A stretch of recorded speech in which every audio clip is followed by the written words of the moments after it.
Hi everyone, welcome back. So in this video, I'm gonna share with you how to add an SMA in NinjaTrader. So just follow me and follow the steps. It's so easy and simple. So first of all, open your NinjaTrader, then go to this icon here at the top. Click on it, and here on Available, scroll down until you see SMA. This one. Click on it. Go to Period, and you can choose the period you want. We have 20, 50, 100, 200, anyone. So let's choose, for example, 50. Scroll down until the end and you will see here SMA.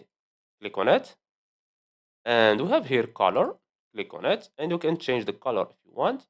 So let's choose for example this one. We have here the thickness. You can change it also if you want. So I will choose for example 3.